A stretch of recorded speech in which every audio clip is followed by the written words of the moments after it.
ഈ ക്ലാസ്സിലും ട്യൂഷന് പോകുന്നിടത്തും ഇൻസ്റ്റയിലുമൊക്കെ ഒത്തിരി ഫ്രണ്ട്സുള്ള എനിക്ക് പിന്നെന്തിനാണ് ഈ പരിശുദ്ധാത്മാവ് എന്ന ചങ്ങാതി എന്ന് ചിന്തിച്ചിട്ടുണ്ടോ?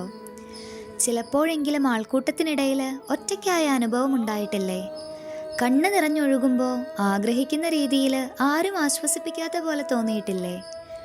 ഒത്തിരി സന്തോഷത്തോടും എക്സൈറ്റ്മെൻറ്റോടും കൂടെ ഒരു കാര്യം പറയുമ്പോൾ അത് കേൾക്കാൻ ആരുമില്ലാത്ത ചില സമയങ്ങളെങ്കിലും ജീവിതത്തിൽ നേരിട്ടിട്ടില്ലേ? ഇനി എന്ത് ചെയ്യണമെന്നറിയാതെ മാനത്തോട്ട് നോക്കി നിന്ന നിമിഷങ്ങളുമില്ലേ? നമ്മുടെ ലൈഫിലെ ഹാപ്പിനെസ്സിലും സാഡ്നെസ്സിലും വീക്ക്നെസ്സിലും ടെൻഷനിലുമൊക്കെ നമുക്ക് വിളിക്കാൻ പറ്റുന്ന, ഒരു തിരക്കുമില്ലാത്ത, നമ്മുടെ വിളിക്ക് കാതോർത്തിരിക്കുന്ന ഈ ചങ്ങാതിയോളം ദ ബെസ്റ്റ് ആയ ഒരു ഫ്രണ്ട്, ദ ഹോളി ഫ്രണ്ട് മറ്റെവിടെയും ഉണ്ടാകില്ല. ഇന്ന് ഈ പെന്തക്കോസ്താ ദിനത്തിൽ ഈ ഫ്രണ്ട്ഷിപ്പ് അങ്ങ് കത്തിപ്പടരട്ടെ. ആമേൻ. പാവന റൂഹായേ പാരിൻ്റെ റൂഹ